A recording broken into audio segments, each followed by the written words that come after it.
fiery horse with the speed of light, a cloud of dust, and a hearty Hi-Yo Silver, the Lone Ranger.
In the early days of the western United States, outlaws defied the local sheriffs, and gun law ruled the range country. It was not until the masked rider of the plains started his great fight for justice that peace and security were brought to the frontier. It was his strength and courage, his daring and resourcefulness that made possible the winning of the West. Return with us now to those thrilling days of yesteryear. From out of the past come the thundering hoofbeats of the great horse Silver. The Lone Ranger rides again. Come on, Silver! We're heading for the range country. Hi-yo, Silver! Away!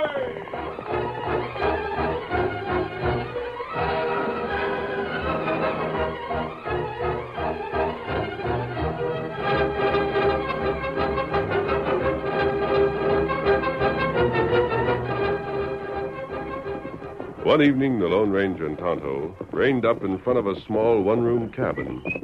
An old man in a battered hat was sitting in front of the door. He whistled as he carved a small piece of wood, but looked up as a masked man hailed him. Hello there. Huh? Oh, evening, stranger. Welcome to the Box D. Get yourself an engine off of them horses and make yourself to home. Glory be, a man gets the fidgets for the sight of new faces when he lives off in this part of the country. Yep. Well, this is more of a welcome than we looked for. Oh, I seen your mask, but it don't matter to me if you're inside the law or out. Pioneer or Injun. Or you can be a breed or Chinese for all I care. Whistler Hogan, that's me. I'm glad to meet up with you. If we could fill our canteens and rest our horses here, we'd appreciate it. Sure thing. Hey, what's more, I'll get you a meal. And you can spend the night. Stay a month. Stay a year. Crackety, I'm so doggone glad to see someone I can talk to. Is this your ranch? Mine? Shucks, no. It's young Bob Darwin's place. Me, I'm cowhand, top hand, buggy boss, cook, and dishwasher. And I'm a darn good whittler, too. See, look here. This is going to be a horse's head when it's done. Not plenty good. Even the redskin likes my work. What part do you two come from, if you don't mind my saying? The north. We're heading for the hills to see a friend of ours. Well, I'll start riding herd in the kitchen, see if I can rustle up some grub. Where's the owner? Bob? Shucks, he ain't been here since half hour before sunset. Spends his time trying to see Peggy Martin. Her pappy owns the big Bar M outfit. I see. He ain't got a ranch to brag about here, but it's a start. I'm helping him make a real outfit out in it, spite of Martin and Tilson and the rest of the critters that hates the ground Bob walks on. Isn't he well liked? Sure thing. That is, the boys over to town like him first rate. But at the Bar M, It's different.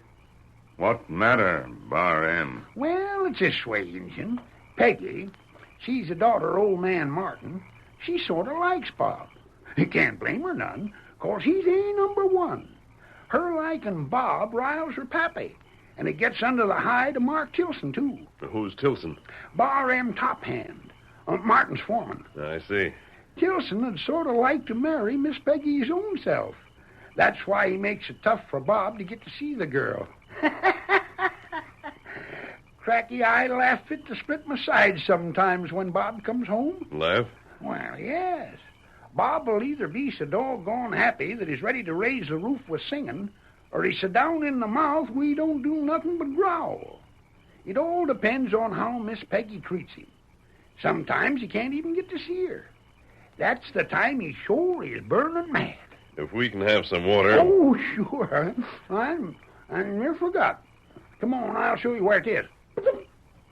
Just follow me, and I'll take you to the spring.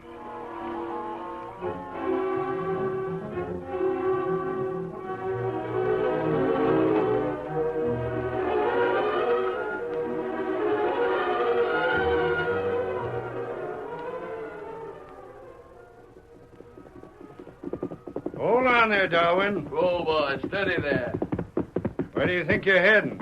Maybe you don't know you're off your range. This here's Bar M property. It happens to be Bar M range I aimed for when I left home, Tilson. Yeah? I reckon you ought to know by this time that I come to see Miss Peggy. She ain't seen no more of you. Who says that? I'm saying it. You ain't wanted or welcome here no more. Tilson, take your hand off my bridle and stand aside. I'm riding up to the house. Not tonight or any other night. I got orders from Martin himself, savvy? When Miss Peggy tells me to stay clear of here, I'll do it. Not before. Yeah? Yeah. Now move aside before there's trouble. So you'll stay clear here if Miss Peggy tells you to, huh? You heard me right. Well, then, maybe you better read this note. I reckon you know the girl's handwriting, don't you? Note? It's for you. Go on, read it. And vamoose. Just what's behind this note? The note says you're not to call no more, don't it? I reckon that ought to be clear enough. She don't want to see no more of you. You read this? Sure, I read it. Miss Peggy read it to me, then asked me to hand it to you next time you came. Now, get along. There ain't no sense in trying to start trouble. She says here that I'll understand the reason she refuses to see me. Well, I don't. Last night... She's learned a heap since last night. She'll be doggone glad Martin ain't put the law on you. Peggy wouldn't write me this note unless her pa made her do it. I've got a right to know what the reason is. All right, I'll tell you. It's on account of your stealing. Stealing? Tilson, you better back them words with your shooting irons. I said stealing, and I back my word. Then draw. I'll draw. Hold on there. You're both covered. Boss. Both of you put your guns away. I told you, Tilson, I didn't want no gunplay. He called on me to draw. See here, Martin. You're the one I want to talk to. What's this note from Peggy mean? Means you ain't to come here no more, that's what. There's been a heap of things stolen, including cattle. I didn't know who the thief was. That's enough of calling me a thief. Then get off my land and stay off. I never stole anything in my life. Talk don't mean a thing. We seen bar M dogies on your place. That ain't so. Oh, yes, it is, and that ain't all. There's been a lot of things missing from our house. I ain't accusing you of anything, and I don't aim to put the law on you. I'm just ordering you off my land, that's all. Look here, Martin.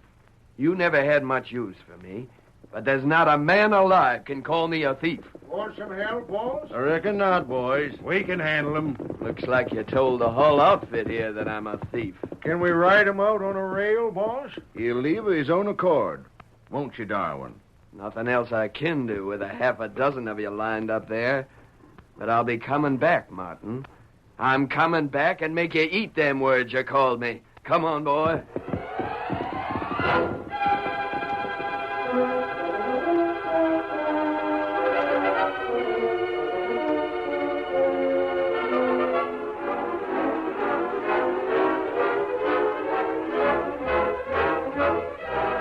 In Bob Darwin's house, the Lone Ranger and Tonto sat in front of the log fire, while old Whistler paced up and down the room. Drat it! I'm downright worried. Worried? He ain't back. He's always back by this time. Should have been back an hour ago. What time you got there, stranger? After midnight. Gosh, he ain't never been this late afore. Listen, that's his horse. Horse come without rider. What's that? How do you know, Tonto? Me tell by horse sound. Him not got rider. Oh, my sakes alive. It's Bob's horse all right enough, but where's Bob? Bob! Bob! Where in Sam Hill are you? Hi, Bob, where are you? That horse has traveled hard. Where feller? He's met trouble, that's what. I bet anything that ornery Tilson done something to him. I'm starting out. I'm riding for the bar end to see what's wrong there. Just a minute, Whistler. Huh? Tonto's examining the horse. He may be able to learn something. Cinch plenty tight. Saddle not loose. I'm going to ride this horse. It'll save the time of saddling another. Tonto, can you learn anything? Him not fall from loose saddle. Him not in saddle long time. Saddle not warm. We'll go with you, Whistler. Wish you would, mister. If I meet up with that ornery, sneaking Mark Tilson, there ain't no telling what I'll do. Silver. Here, Scout. We'll have our saddles on in a minute, Whistler. We get ready plenty quick. Maybe find feller on trail.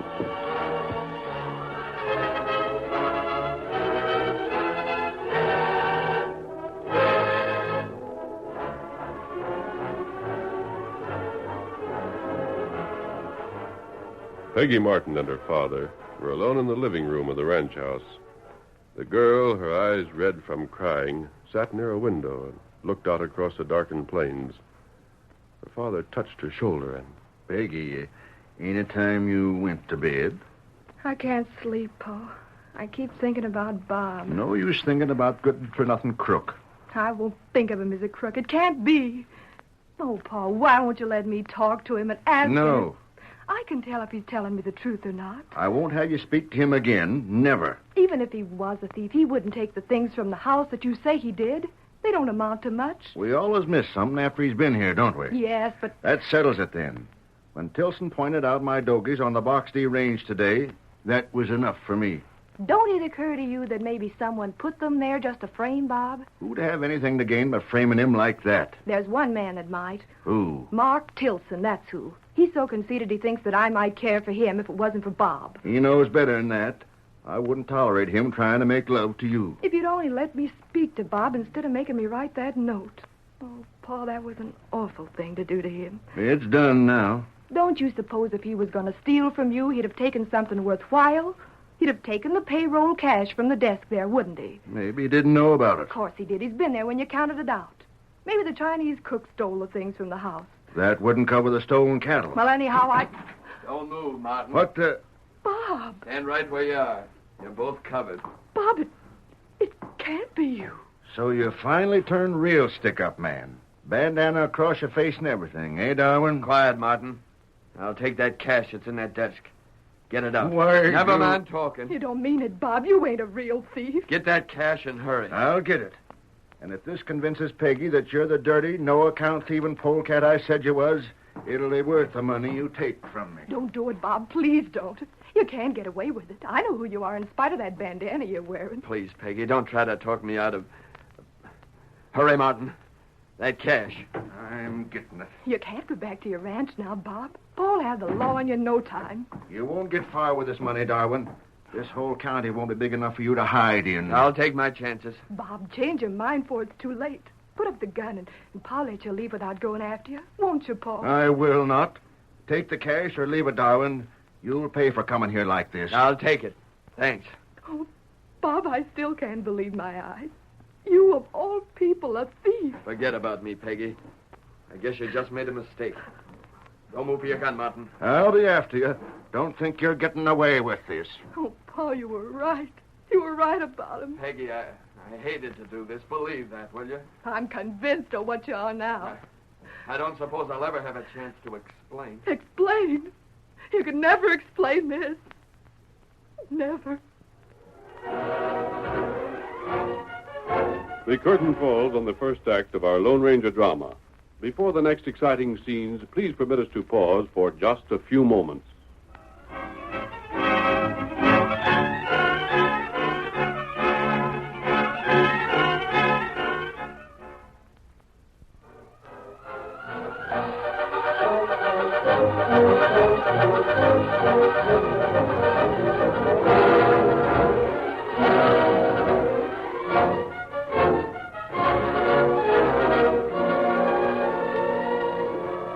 to continue our story. When Bob's horse returned home without a rider, the Lone Ranger, Tonto, and Old Whistler started for Martin's ranch. Very soon we come to line. Yep, Tonto. We'll reach the Martin fences pretty soon now. And still no sign of Bob.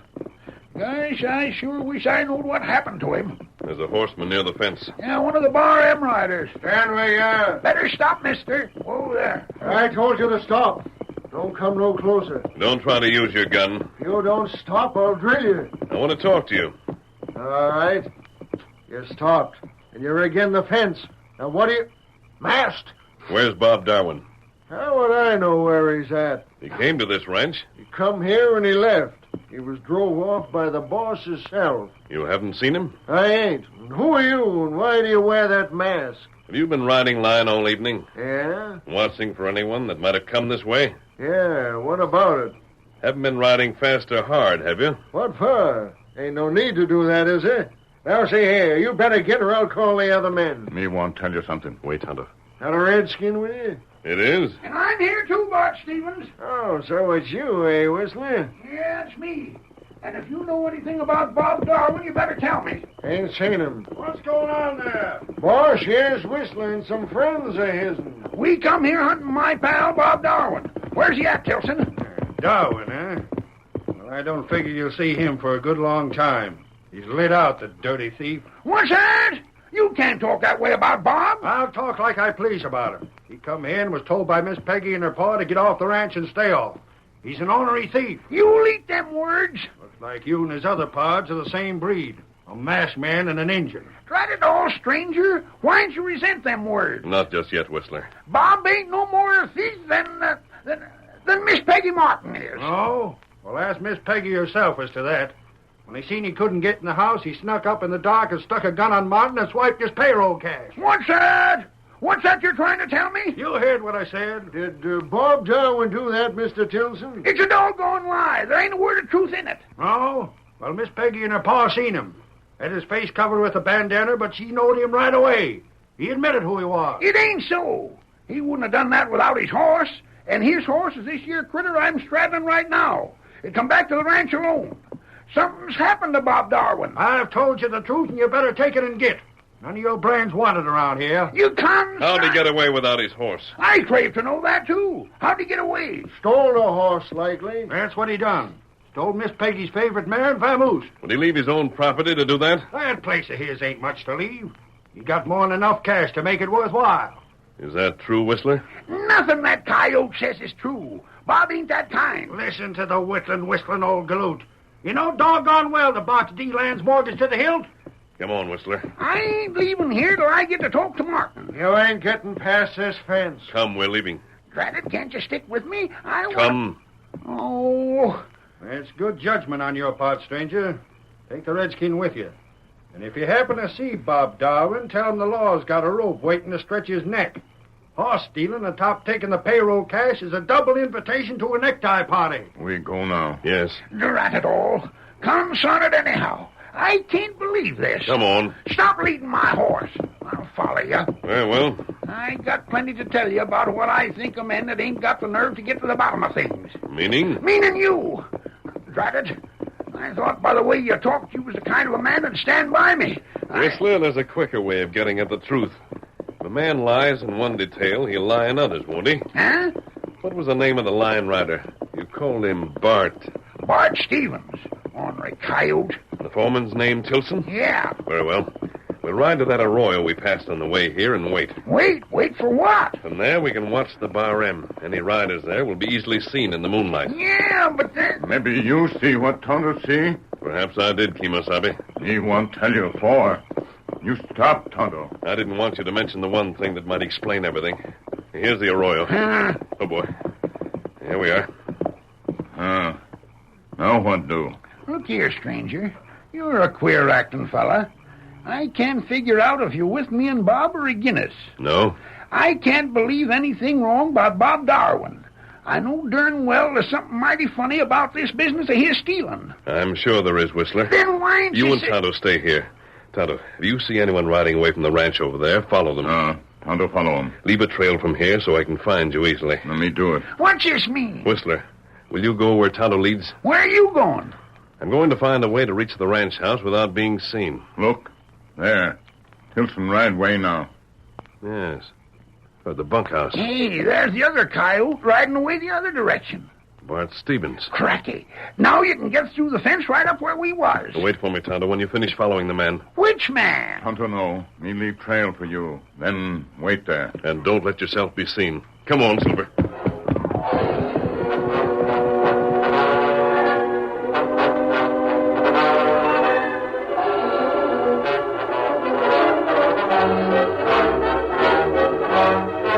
The Lone Ranger rode to the ranch house and managed to reach it unseen by Bar M. Waddies. Martin was asleep. The sound of his window being raised awakened him. He was about to reach for his gun when... You're covered. What the... Leave your gun where it is, Martin. You're coming with me. Masked. I can see you in the moonlight that comes through the other window as well as you can see me. Don't try any tricks. Get ready to ride. I'm darned... Hurry. Get clothes on and come on out through the window. I won't do anything. Hey, what the... Just a rope. You catch my arm. Now, You come with me. Are you going to pull clothes on, or will I drag you through the window as you are? Who are you? What's this mean? What's You're going to ride with me and follow down a little idea I have in mind. But I'm about not... Bob Darwin and the theft of your money. That dirty, sneaking coyote. If I'm mistaken, there'll be no harm done. If I'm right and you don't go with me, there's likely to be a great deal of harm done. Surely a great injustice. You don't seem to give me no choice. Oh, I'll get my boots on. Now, don't haul me out that window with that rope. Who in the Sam Hill are you, anyway? Someone who hopes to help you and Darwin. I'd as soon you don't mention me in the same breath with that varmint. Ready now? I reckon so. Bring your gun. My gun? Great Scott, you mean to say you're going to let me carry my shooting iron? You'll not use it against me. Oh, how do you know I won't? You'll not get the chance. I can't figure out that mask business. You got a nice sort of voice. Get your horse at the corral. You sure got a real horse there. Yes. Looky here. Are you a friend of Darwin's? I've never seen him, Never seen him. but I don't believe that he's a thief. I know doggone well he is. I seen him steal my money. I know his friends, Martin. A man can be judged by his friends. Yeah, that's true. But Darwin's a man that's disappointing. I'd have vouched for his honesty up to a few weeks ago. You would? Fact is, I was sort of hoping he'd marry my daughter Peggy. Him and her seemed to love one another. And you wanted the marriage? But now I'm glad it didn't come off. I was sort of working with Mark Tilson to put it over. Gosh, what a narrow escape. Well, that's surprising news to me. I understood that Tilson and you were dead set against the affair. Well, Darwin and Peggy was a lot alike. Both wanted things they couldn't get. I tipped off Tilson to sort of make Darwin think he wanted to marry Peggy his own self. And I made Peggy think I was again her marrying Darwin. Well, that helped bring the two together. Get your horse. You'll have to ride bareback. There's not time to saddle up. I ain't... Hurry. Doggone. I forgot for a while that you was holding a gun on me. Here I am talking to you like a friend. On your horse. Hurry up. Now follow me. Easy, Silver. Go on with what you were telling me. What happened next? Well, things started disappearing every time Darwin come to call. I hate to think it was him. Then I found some of my dogies on his land. Then I couldn't judge no other way, but he was a thief. But all this might have been framed against him. Well, that might have. But not him coming right to the house with his face hid and stealing my payroll at the point of a gun. No, sir, he's a crook. A no-good crook. Perhaps Tilson took you seriously and decided to get Darwin out of the way. No, not Tilson. Well, we'll be on the trail soon. I hope it'll lead us somewhere.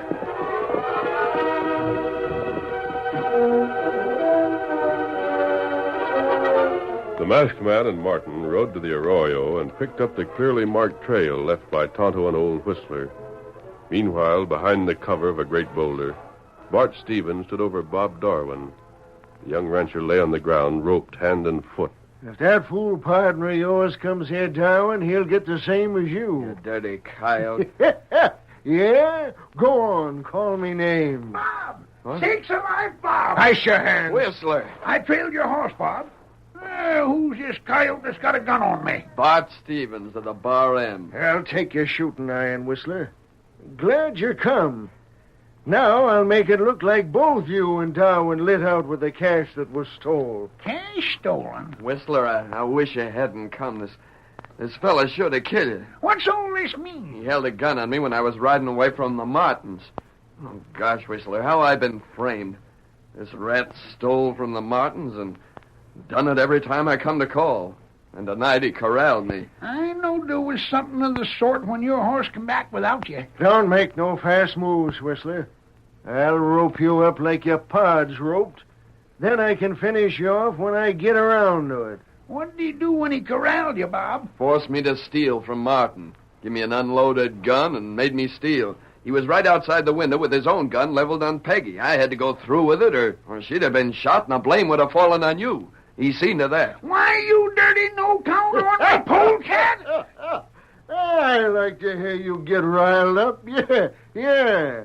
It took careful scheming for weeks to get to taking that payroll, but I done it and I'll get away with it. No, you won't. What the? We heard the whole thing, Stevens. Martin.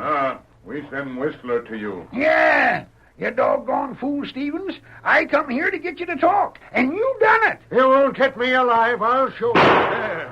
Nice shooting, masked man. Your bullet just knocked that gun clean out in his hand. My hand! Add a hole till we get you roped. I'll cut them ropes off you, Bob.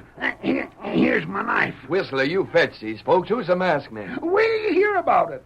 Cracky, Bob, it's a story, I can tell you. Me rope this bad feller. Martin, listen to me, Martin. Listen to I me. listened to you when you was talking to Whistler, and I heard all I want to hear. Bob, I'm sure glad I know the truth. You heard it all? Plenty. When the masked man, the Indian, and Whistler met Bart at the line fence earlier this evening, they noticed that Bart's horse had been ridden hard. When the masked man asked him if the horse had been ridden fast and hard, and Bart denied it, they suspected something was wrong. Sure, Bart had to bring me here from the ranch house, tie me up, and get back to the line fence to give himself an alibi. Peggy will be glad to hear the truth. She'll be waiting for you, son. Yes, sirree, I reckon this answers a lot of things. Now, you'll come with me, Bart. What are you going to do? Where are you taking me? Where you think? Jail's a place for rats like you. Get ready to travel. I'll silver away!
The story you have just heard is a copyrighted feature of the Lone Ranger Incorporated.